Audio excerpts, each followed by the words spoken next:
The stellar cartography vessel, Horizon Seeker, drifted silently through the outer reaches of the Carina Arm, its sensors probing the darkness for signs of intelligent life.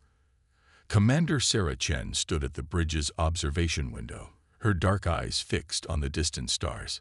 17 years of deep space exploration had taught her to trust her instincts, and right now, they were screaming that something was wrong. "Commander," Lieutenant Park's voice cut through her contemplation. "We're picking up unusual energy signatures from the third planet of the system ahead. They're fluctuating in a pattern that suggests weapons fire." Chen's jaw tightened. This far from Earth-controlled space, encountering combat could mean anything from pirates to first contact gone wrong. "Show me." The holographic display materialized before her, showing a verdant world wrapped in wispy purple clouds. The energy readings pulsed like angry red wounds across its surface. As they watched, a new signature bloomed, an explosion visible even from orbit. "Life signs," Chen demanded. "Two distinct species present on the surface," Park reported. "One group appears to be evacuating. The others," he paused, rechecking his readings. "They're pursuing, hunting." Chen had seen enough. Humanity's first directive when encountering new civilizations was non-interference, but there were exceptions. The protection of sapient life superseded all other protocols. "Battle stations. Deploy observation drones. I want to know exactly what we're dealing with before we commit." The drone's footage revealed a nightmare, a species of tall, crystalline beings. The Nexari, according to the ship's xenolinguistics AI, were being systematically rounded up by heavily armed forces. The aggressors, the Crixus, moved with military precision, their biomechanical armor making them look more machine than organic. Their scientists, Dr. Emily Wong, the ship's xenobiologist, reported with growing horror as she analyzed the data. The Nexari, their entire civilization is built around the pursuit of knowledge. Their bodies are literally crystalline matrices capable of storing vast amounts of information. But they're physically fragile. They can't fight back. Chen watched as another group of Nexari was herded into what was clearly a slave transport. Their crystalline bodies glowed with patterns that the ship's AI translated as desperate pleas for mercy. The Crixus ignored them, their weapons trained steadily on their prisoners. "Get me Earth Command. Priority 1. The connection took precious minutes to establish. While they waited, Chen ordered detailed scans of both species. The Crixus were clearly an established spacefaring race. Their technology was decades ahead of Earth's in some areas. But it was the Nexari that caught her attention. Despite their current helplessness, their technological capabilities were extraordinary. She could see evidence of it in the ruins of their cities, innovations that humanity hadn't even dreamed of yet. "Earth Command responding," the communications officer announced. The holographic face of Admiral Helena Torres materialized in the bridge's center. She took one look at Chen's expression and knew this wasn't a routine report. "We have a situation," Chen began, transmitting the drone footage. "First contact, but we're witnessing an invasion in progress. The aggressors are enslaving a peaceful species with potentially revolutionary scientific capabilities." Torres watched the footage in silence, her expression growing harder with each passing moment. "You're recommending intervention?" "I am." Chen straightened. The Nexari represent not just a species worth saving on humanitarian grounds, but potential allies who could accelerate human development by centuries. The Crixus are treating them as property to be exploited. We can't stand by and watch this happen." Torres was quiet for a long moment, studying the continuing footage. "The Crixus appear to be significantly more advanced than we are, Commander. This could mean war." "Then let it mean war," Chen replied firmly. "Humanity didn't come to the stars to watch slavery and exploitation go unchallenged. We came to make a difference." A slight smile crossed Torres's face. "Funny. That's exactly what I was hoping you'd say." She turned to someone off-screen, issuing rapid orders. "Commander Chen, you are hereby authorized to intervene." The heavy cruiser Defiant and its battle group are being diverted to your location. Until they arrive, you are to use any means necessary to protect the Nexuri population. Clear. Crystal clear. Admiral. Chen turned to her crew as soon as the transmission ended. You heard the order. Tactical, power up all weapons systems. Communications, prepare to broadcast on all frequencies. Let's show these Crixus that humanity has something to say about their business practices. The Horizon Seeker's engines flared to life as it descended into the atmosphere. Chen drafted her message carefully, knowing these would be humanity's first words to both species. When she was ready, she gave the order to broadcast. Her voice rang out across the battlefield, translated simultaneously into both Nexuri and Crixus languages. This is Commander Sarah Chen of the Earth vessel Horizon Seeker. To the Crixus forces, you are hereby ordered to cease all hostile actions against the Nexuri people immediately. We will not allow the enslavement or exploitation of sapient beings in this or any other sector. You have 1 hour to release your prisoners and begin withdrawing your forces. After that, we will take action to enforce this directive. To the Nexuri people, help is coming. Humanity stands with you. As her words echoed across the planet's surface, Chen watched the Crixus forces pause in their operations, clearly surprised by this unexpected intervention. The Nexuri's crystalline bodies pulsed with patterns that the AI translated as hope, the first such patterns detected since they'd arrived. They're responding, Park announced. The Crixus commander's face appeared on their screen, his biomechanical augmentations giving him an intimidating appearance. This matter does not concern you, humans. The Nexuri are our property by right of conquest. Leave now, or face the consequences. Chen smiled, but there was no warmth in it. I was hoping you'd say that. She turned to her tactical officer.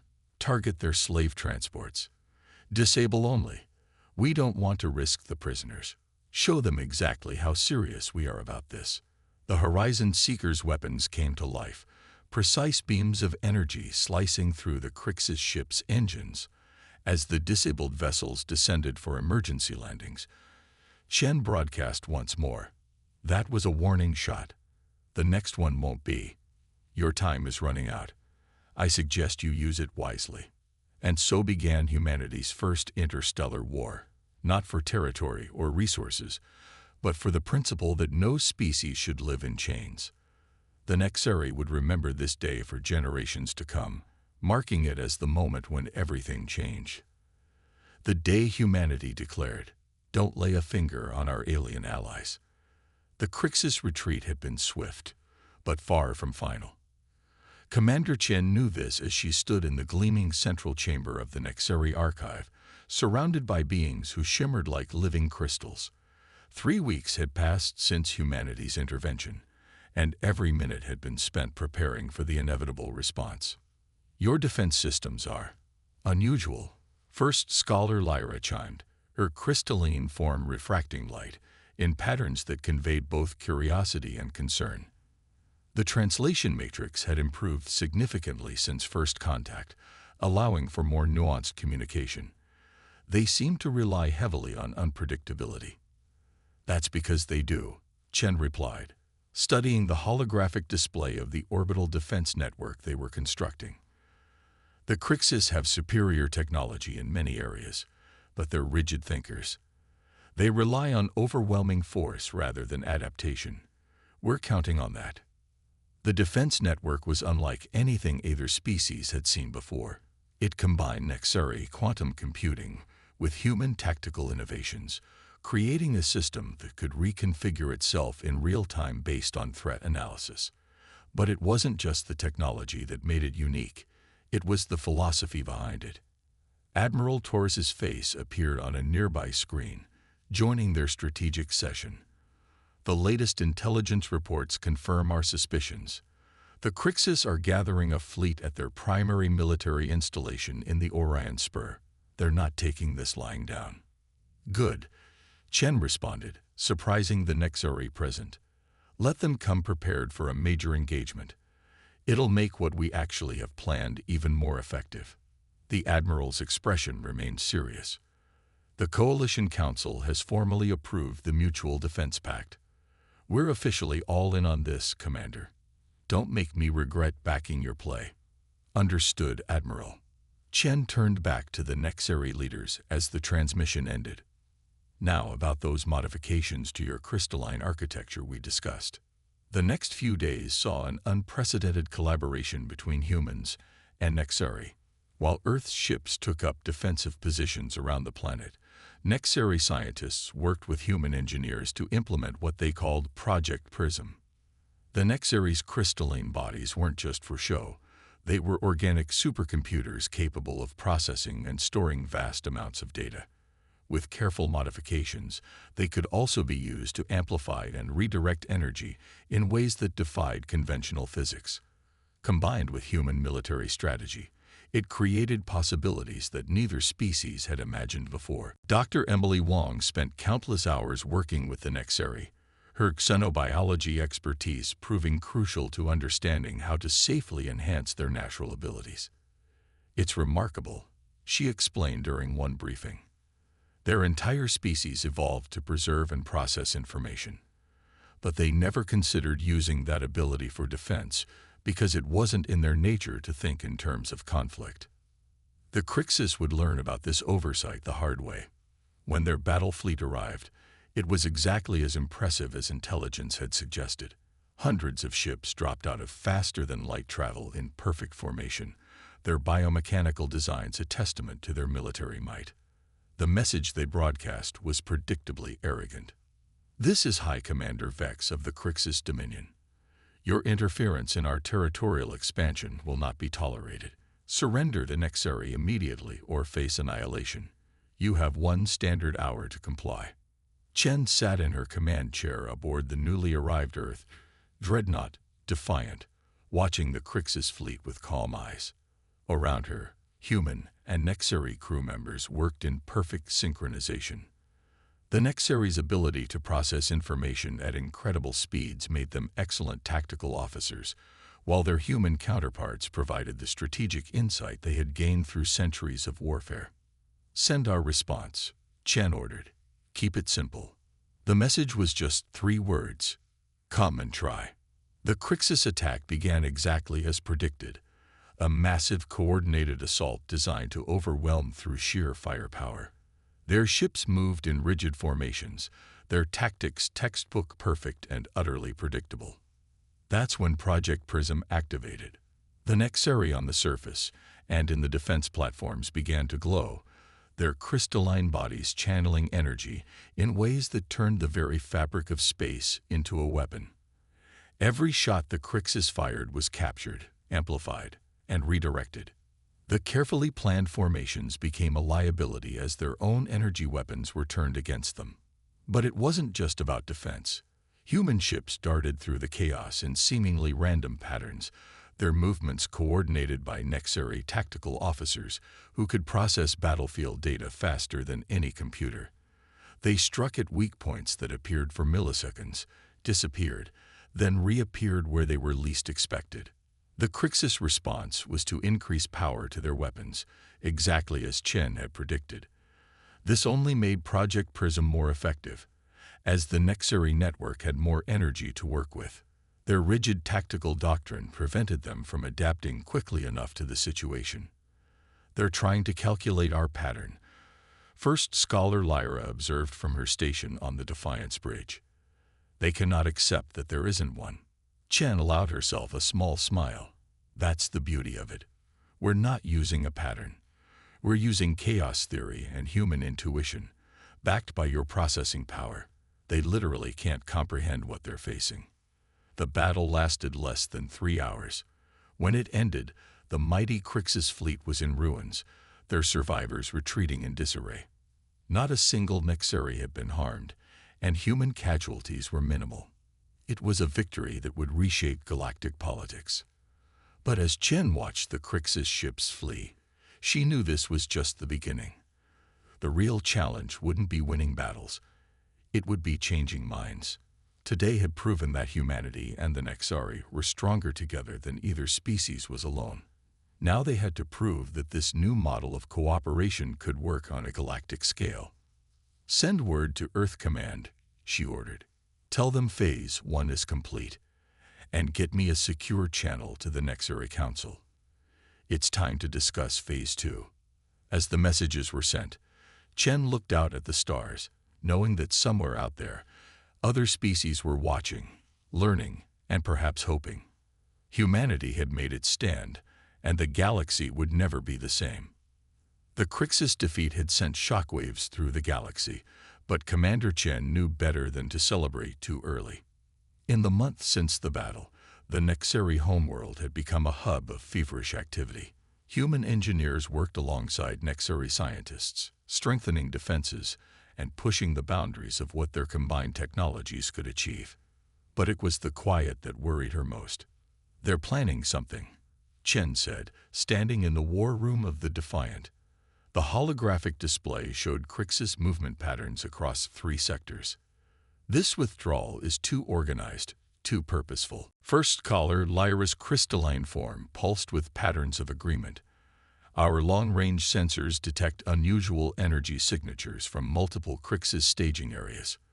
They appear to be adapting their technology." Dr. Wang, who had become the bridge between human and HFY scientific teams, studied the data with growing concern. "They're trying to find a way to counter Project Prism. These energy signatures, they're testing new frequencies, new delivery methods." The Crixus weren't just regrouping, they were evolving. It was something their intelligence suggested they rarely did, preferring instead to overwhelm problems with superior firepower. That they were changing their approach now spoke volumes about how seriously they took the threat. "Show me the latest diplomatic communications," Chen requested. The messages from various neutral species scrolled across her display. Some offered cautious support for the human-HFY alliance. Others, particularly those with strong trading ties to the Crixus, were less enthusiastic. But all of them were watching, waiting to see how this conflict would reshape the balance of power. A priority alert cut through her thoughts. "Commander," Lieutenant Park's voice was tense. "Multiple FTL signatures detected. They're not coming from the expected Crixus staging areas." Chen's eyes narrowed. "Show me." The tactical display lit up with new contact points, appearing in a pattern she hadn't anticipated. The Crixus weren't launching a frontal assault. They were emerging from hyperspace at seemingly random points throughout the system. "They're using our own tactics against us," Chen realized, "trying to create chaos on their terms." But something wasn't right. The attack pattern was too scattered, too inefficient. The Crixus were many things, but inefficient wasn't one of them. "Lyra," Chen turned to the HFY scholar, "can your people scan the space between their ships? Not where they are, but where they aren't." The HFY's crystalline form flickered with understanding. Their sensors, augmented by their natural ability to process vast amounts of data, began mapping the negative space of the Crixus formation. "There," Lyra chimed, her patterns showing urgent concern. "The gaps in their formation. They're creating a resonance pattern." Dr. Wang's eyes widened as she analyzed the data. "It's brilliant in a terrible way. They're not trying to overwhelm Project Prism. They're trying to create a destructive harmonic that will shatter the HFY's crystalline structure." The Crixus ships began firing, their weapons calibrated to frequencies that seemed deliberately ineffective. But with each shot, the resonance pattern grew stronger. On the surface, HFY began reporting discomfort as the harmonic vibrations interfered with their natural frequencies. Chen had seconds to make a decision. The obvious move would be to destroy the Crixus ships, but something told her that was exactly what they wanted: to force the human-HFY alliance to respond exactly as predicted. "All ships, hold fire," she ordered, causing confusion among both human and HFY crews. "Lyra, I need your people to do something unprecedented. Don't fight the resonance. Amplify it." "Commander," Dr. Wang protested, "that could kill them." "Trust me." Chen's voice was firm. "Lyra, have your people channel the resonance through Project Prism, but don't redirect it. Amplify it, and let it keep building. The Nexari scholar hesitated for just a moment before relaying the orders. Across the system, Nexari began to glow brighter as they channeled the growing harmonic resonance, adding their own energy to it instead of fighting against it. The Crixus ships continued their attack, at first pleased that their strategy seemed to be working even better than expected. But then their sensors began detecting something they hadn't anticipated. The resonance was growing far beyond their calculated limits. Now, Chen commanded, reverse the polarity. In an instant, every Nexari in the system changed their crystalline structure in perfect synchronization, turning from receivers into transmitters. The massive built-up resonance wave was reflected back at the Crixus fleet, amplified by the very pattern they had created. The effect was devastating. The Crixus ship's biomechanical systems, precisely calibrated to generate the harmonic attack, were completely vulnerable to its reflection. Systems failed across their fleet as the resonance tears through their neural networks. Target their engines only, Chen ordered as the Crixus ships began to drift. Let's show them what real strength looks like. Human ships moved with surgical precision, disabling the already crippled Crixus vessels without destroying them. Within hours, the entire attack force had been neutralized without a single death on either side. As rescue operations began, Chen received a priority transmission from Earth Command. Admiral Torres's hologram appeared, her expression a mix of relief and pride. Impressive work, Commander. But we've detected massive fleet movements from the Crixus core worlds. This isn't over. Chen looked at her bridge crew, humans and Nexari working side by side, each contributing their unique strengths to something greater than themselves. No, she agreed, it's not over. But for the first time, I think I can see how it ends. In the aftermath of the battle, as human ships towed disabled Crixus vessels to containment areas, the Nexari made an unexpected discovery. The resonance attack, while dangerous, had forced them to explore new aspects of their crystalline nature. They were growing stronger, not despite the challenges, but because of them. It was a lesson that would prove crucial in the days to come, as the galaxy watched and waited to see what this unusual alliance would do next. The captured Crixus ships yielded secrets that changed everything. As Commander Chen studied the data in the Defiant Strategic Command Center, she couldn't help but feel a mixture of anger and pity. The Crixus Empire's biomechanical technology wasn't just a weapon, it was a prison. Their entire society is built on control, Dr. Wang explained, displaying the neural interface schematics they'd discovered. Every Crixus warrior is neurologically linked to their command structure. They literally can't disobey orders. First Scholar Lyra's crystalline form, pulsed with patterns of deep disturbance. They've sacrificed free will for efficiency. No wonder they found our independence so threatening. The revelation had profound implications for their strategy. The Crixus weren't just fighting to maintain their power. They were fighting because they couldn't conceive of any other way to exist. Their rigid hierarchy wasn't just organizational. It was physically encoded into their beings. Admiral Torres's hologram appeared in their midst. The Coalition Council has reviewed your findings, Commander. They've authorized Operation Lighthouse. You have a go. Chen nodded grimly. What they were about to attempt had never been done before.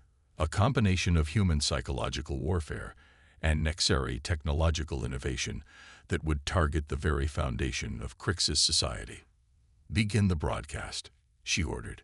Across every frequency, on every channel the Crixus used, the message began to spread. It wasn't a declaration of war or a demand for surrender. Instead, it was something far more powerful, the truth. Using data gathered from the captured ships, they showed every Crixus citizen what had been done to their species, how their natural capacity for independent thought had been systematically suppressed through generations of neural conditioning. But they didn't stop there. Along with the revelation came an offer. Freedom. The Human Nexari Alliance had developed a way to safely disable the neural controls without harming the individual Crixus. It was a choice they had never been given before. The response was immediate and violent. The Crixus High Command launched attacks on their own communication networks, trying to suppress the message, but they had never faced anything like the combined ingenuity of human and Nexari information warfare. They're trying to lock down their border systems, Lieutenant Park reported, monitoring the chaos spreading through Crixus space. But the message is adapting faster than they can block it. This was where the true genius of the human-Nexari alliance showed itself.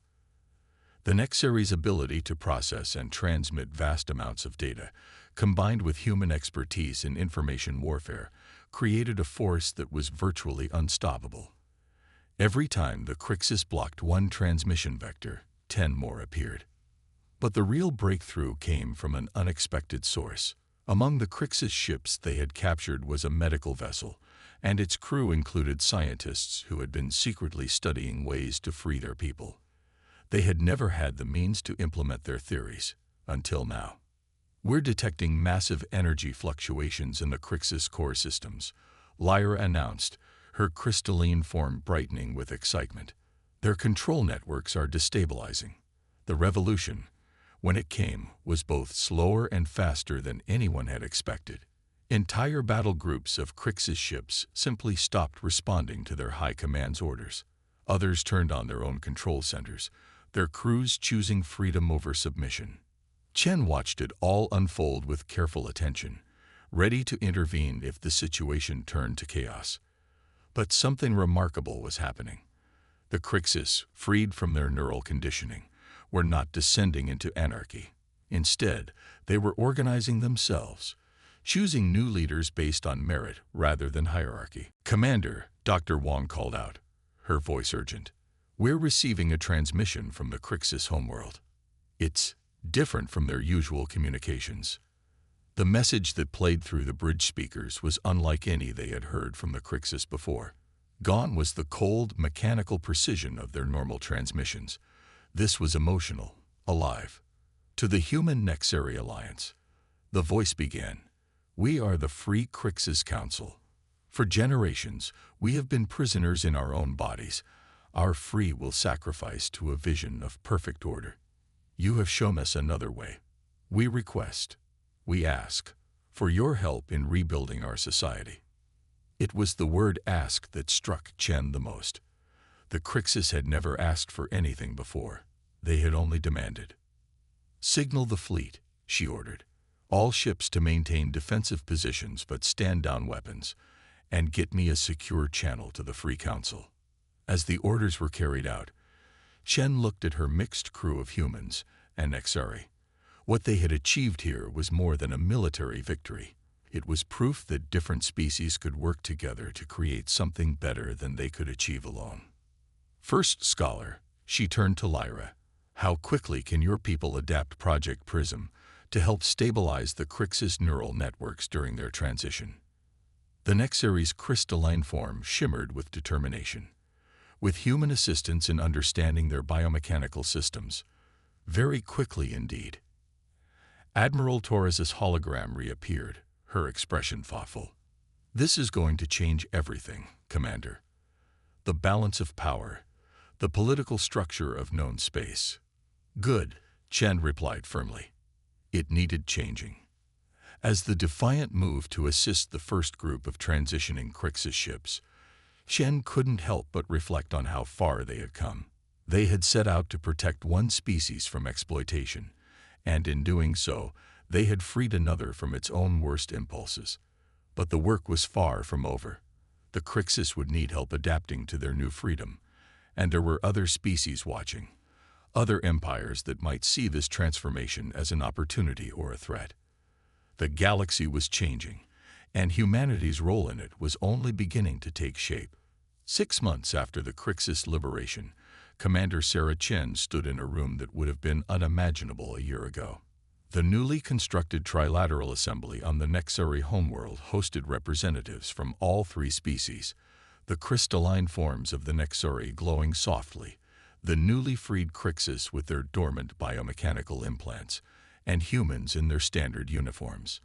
"The integration programs are exceeding expectations," Dr. Wong reported, displaying holographic data that showed the progress of former Crixus warriors adapting to their new freedom. The combination of Nexari information processing and human psychological support has reduced the adjustment period by 60%. But it wasn't just the Crixus who were changing. The Nexari, once purely focused on the accumulation of knowledge, had begun exploring new applications for their abilities. Their crystalline forms now pulsed with patterns that indicated not just thought, but emotion, something they had previously considered irrelevant to their pursuit of knowledge. We have received 47 diplomatic inquiries from other species in the past week alone. First Scholar Lyra announced, her form shimmering with what Chen had learned to recognize as excitement. Many are interested in joining what they're calling the Trilateral Accord. The accord had started as a mutual defense pact, but had evolved into something far more significant. It represented a new model of interspecies cooperation, one based on complementary strengths rather than exploitation or dominance. High Council member Vex is ready to present the Crixus report, Lieutenant Park announced. Chen still found it remarkable to see the former High Commander of the Crixus fleet in his new role. Vex had been among the first to embrace freedom, and his strategic mind, now unleashed from rigid conditioning, had proven invaluable in helping others transition. Our deep space expeditions have located 3 more forced labor camps. Vex reported, his biomechanical implants now repurposed to enhance rather than control. We've already dispatched liberation teams. The prisoners there, not just Nexari, but members of 12 other species, will be free within days. The liberation of these camps had become a priority for the Accord. Each one discovered was a reminder of what they had fought against, and each one freed was proof of what they could accomplish together. Admiral Taurus's hologram appeared in their midst, her expression satisfied but cautious. The Coalition Council has reviewed your latest proposals. They've approved the expansion of the Accord's mandate. You're now authorized to accept applications from other species, provided they meet the established criteria. Those criteria had been carefully crafted to ensure that any new members would contribute to the Accord's fundamental principles: mutual respect, shared advancement, and the protection of sapient rights. It wasn't about military might or technological superiority. It was about the willingness to work together for something greater than individual gain. There is something else you should see, Lyra interjected, her crystalline form pulsing with complex patterns. Our long-range sensors have detected unusual activity in the Carina arm. It appears to be another empire, one that operates on principles similar to what the Crixus once did. Chen studied the data with a mix of concern and determination. They had known this would happen eventually. The galaxy was vast, and there would always be those who chose domination over cooperation. Then we'll do what we've always done, she replied. We'll show them a better way. Not through force, unless we have no choice, but through example. Through proof that different species working together are stronger than any empire built on subjugation. She looked around the room at the assembled representatives, human, Nexari, and Crixus, each bringing their unique perspectives and abilities to their shared mission. What they had built here was more than an alliance. It was a template for the future. Send word to the exploration fleets, she ordered. Tell them to extend their patrols into the affected regions. Not as a show of force, but as a demonstration of what we represent. And prepare a diplomatic package. Let's show this empire what real power looks like. As the orders were carried out, Chen remembered that day on the Horizon Seeker when she had first encountered the Nexari. She had made a choice then, to stand against exploitation, to declare that humanity wouldn't stand by while others suffered. That choice had led to this moment, to the creation of something unprecedented in known space. The Trilateral Accord was more than a political entity. It was proof that different species could not only coexist but thrive together. The Nexari contributed their vast knowledge and processing capabilities. The freed Crixus offered their strategic expertise and advanced technology, and humans provided their adaptability and unwavering determination to protect the rights of all sapient beings. You know, Dr. Wong said quietly, standing beside Chen as they watched the assembly continue its work. When you first gave that order to protect the Nexari, I don't think any of us imagined it would lead to this. Chen smiled. Maybe not. But that's the thing about doing what's right. You never know just how far the ripples will spread. As if to emphasize her point, the assembly hall's displays lit up with new data. More species requesting to join the Accord, more opportunities to spread their message of cooperation and mutual respect across the galaxy. The message that had started it all still rang true. Don't lay a finger on our alien allies. But now it meant something more. It wasn't just a warning to those who would exploit others. It was a promise to all species that they didn't have to stand alone. In the vast expanse of space, where countless civilizations sought their path among the stars, humanity had found its role. Not as conquerors or passive observers, but as catalysts for change, as proof that strength could come from unity rather than dominance. And somewhere out there, other species were watching, learning, and beginning to hope for a better future, one where the combined strength of different civilizations would light the way forward into the unknown.